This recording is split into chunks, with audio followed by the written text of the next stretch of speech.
unfolding in India. Yeah, it's WhatsApp versus Zoho Arattai. Exactly. The global giant, WhatsApp, against this homegrown challenger, Zoho Arattai, which is pushing this whole privacy-first angle. Mm-hmm. Okay, so WhatsApp, I mean, everyone knows them. They're the undisputed king, right? Over 2 billion users worldwide. It's huge. Absolutely dominant. But, you feel this tension. We're definitely seeing it. Users are getting more and more concerned about privacy. They really are. And that concern, well, it's actually powering these regional alternatives. It's creating an opening. Right. So our mission today is pretty critical. We need to unpack these sources we've looked at and figure out, is Arattai just like a nationalistic novelty, something playing on that Made in India tag? Or something more. Or is it a genuine, economically viable competitor? Something that forces you, the user, to make a really tough trade-off, between the convenience of that massive WhatsApp network, Which is undeniable. and the promise, the guarantee maybe, of absolute privacy with Arattai. Okay, let's unpack this. Yeah, and this discussion, it's really crucial for you listening. Because the business rules, the ones baked into your chat app, they actually determine the rules of your conversation. That's a great way to put it. You really have to understand how things like scale and profit motives define every single feature and policy. What we're comparing here are two, well, fundamentally different visions of how the internet should work for communication. Okay, lay the groundwork then. Give us the snapshot. Okay, so you've got WhatsApp, launched way back in 2009. Then Meta, Facebook back then, bought them in 2014. Right, And like you said, massive user base, but constantly under fire. right. Because its whole purpose seems to be integrating with Meta's global advertising empire. That's the core criticism. And on the other side? On the other side is Arattai. It means chat in Tamil, which is neat. Launched by Zoho Corporation, based in Chennai. And Zoho's a known entity, right? Big in enterprise software. Huge. Globally known, profitable, massive enterprise suite. And they've explicitly positioned Arattai as this secure alternative. Wow. And crucially, yes, that made in India option. Okay, let's jump straight into that core conflict then, because it feels like it's not just about privacy settings, is it? It's more about the business models underneath. Exactly. Like if the goal is purely privacy, why aren't all users just flocking to something established like Signal, the nonprofit ones? Is Arattai's privacy promise actually different? More sustainable, maybe? That is probably the most important analytical question here. And the reason Arattai's commitment feels potentially more sustainable, certainly compared to maybe some VC-funded privacy apps, is directly tied to Zoho's other business. Yeah. That massive, established, profitable enterprise software business. They have a solid foundation. Whereas WhatsApp's entire model, fundamentally, relies on monetizing its user base. How? Through data sharing with Meta, mainly for targeted ads. They were venture-backed, they're profit-driven, and ultimately, their product is, well, it's you, your data. Zoho's model, completely different. They actually don't need to monetize Arattai users directly. Their revenue stream comes from selling high-value software to businesses globally. So Arattai can be something else for them. Exactly. They can afford to offer Arattai almost like a loss leader, or maybe a commitment to their community, or even a brand statement. They guarantee no ads, no tracking. They explicitly refuse to monetize user data. Wow. And that depth of economic commitment, the fact they don't need to sell user data, that's probably the strongest argument Arattai has going for it. Okay, here's where it gets really interesting, especially on the tech side. Most people have heard of end-to-end encryption, right? E2EE. Both apps use it. They do. It's table stakes now, pretty much. But the sources we looked at make it really clear that just having E2EE isn't like the whole story when you're dealing with a company like Meta. Can you maybe clarify that difference? What E2E protects versus what Arattai also claims to protect? Absolutely. That's a critical distinction. Think of E2E as the baseline.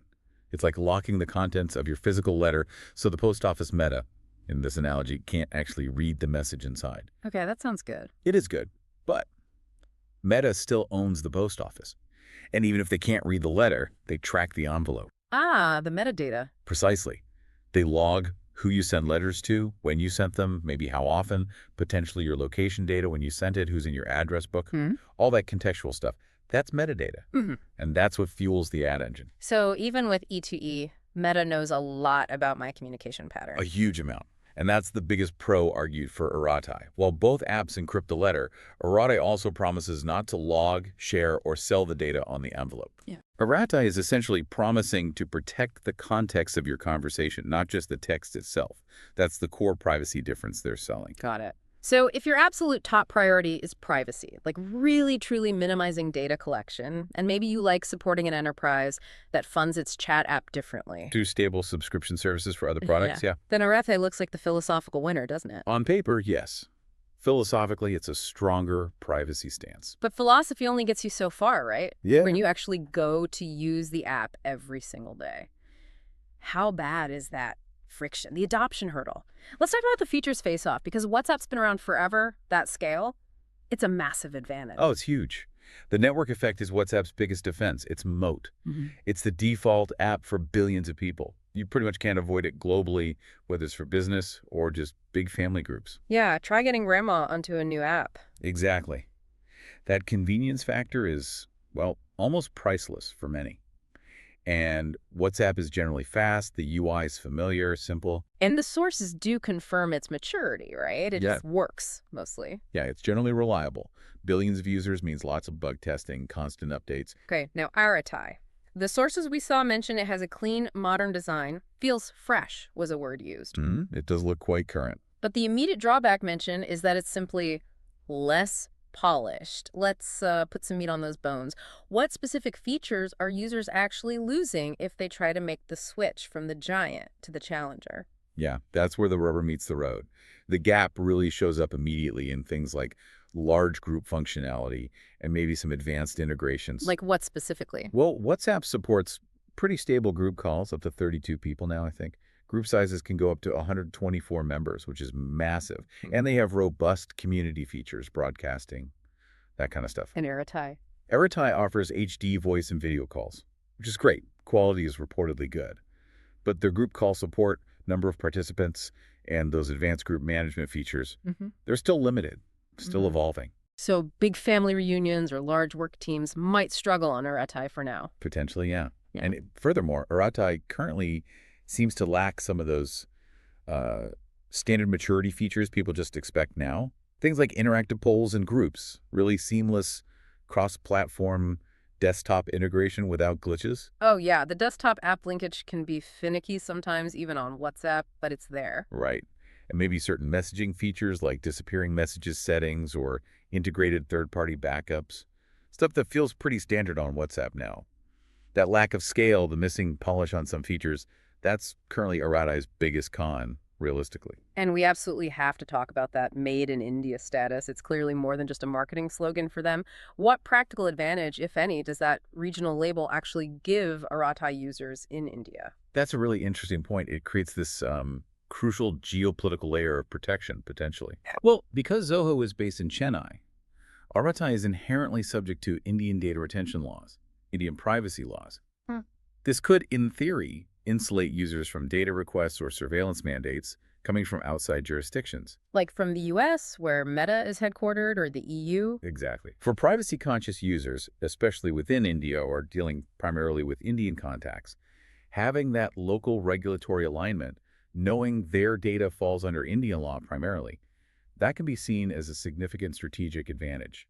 Data sovereignty, essentially. It's a fascinating layer. So linking privacy not just to the tech, the encryption, but also to geography and jurisdiction. Okay, now let's flip the script a bit. Arattai can't just be a privacy checkbox, right? It needs some compelling features. Where does it specifically challenge or maybe even outright beat WhatsApp on features? Yeah, it definitely has some points in its favor, according to the sources. They often benefit power users or people with specific needs. The most commonly cited example is file sharing. Okay. WhatsApp's limits there are annoying. Very annoying for some. On WhatsApp, you hit that hard 2 GB file limit. And we've all experienced the compression issues, right? The graded media quality, especially for videos or high-res photos. Oh, yeah. Sending a good video gets crunched. Exactly. Arattai, on the other hand, reportedly supports file sharing with far fewer restrictions. And they also promise superior privacy management during the transfer process itself. So if you're constantly sending large documents, maybe creative work, media files. For business or creative projects, yeah. That could be a massive quality of life improvement. A real practical reason to switch or use it alongside WhatsApp. Okay, what else? What about ecosystem integration? WhatsApp has things like WhatsApp Pay, business accounts. Those are pretty developed. True, WhatsApp has built out that ecosystem. But Arattai offers some unique benefits too, especially appealing perhaps to existing Zoho users or people just looking for better, maybe smoother integration across devices. Like what? Well, Arattai apparently has built-in features like dedicated cloud sync. And the sources mention more robust cross-device login capabilities, generally smoother, maybe, than WhatsApp's current implementation, where you often have to rely on your primary phone being online and connected. Yeah, that can be a pain point. Plus, Arattai has that implicit promise, being India-based, of building out a more locally optimized ecosystem over time. Specific Indian-focused updates, sticker packs maybe, aiming for that cultural resonance alongside the technological security. So it's pitching itself as maybe the lightweight, secure, perhaps more thoughtful option for users feeling a bit overwhelmed by Meta's everything app complexity. That seems to be the angle, yeah. Yeah. Lightweight, secure, and respects your data. Okay, so what does this all mean? Let's try and synthesize. We've clearly seen this fundamental divide, haven't we? Meta's ad-supported, massive global network, super feature-rich. Versus Zoho's subscription-funded, indirectly, privacy-first, more regionally focused commitment. How do you decide? Well, the sources really converge on this. Yeah. The ultimate decision hinges entirely on your core priority. What do you value most? Right. If your number one goal is maximizing convenience, minimizing any communication friction, reaching the absolute largest possible audience globally, well, WhatsApp is still unmatched. It's like the utility company of messaging, you said. Pretty much, yeah. For reach and general feature reliability, it's hard to beat right now. Okay, but the alternative? However, if your priority is absolute data sovereignty, if you want to support a business model that ethically fundamentally refuses to sell or misuse your data. And maybe leverage that geopolitical protection of the Made in India tag? Exactly. Then REI emerges as a really powerful, credible alternative. It seems to be genuinely carving out its own space through that commitment, not just empty hype. And the sources seem to think it has real potential. They do.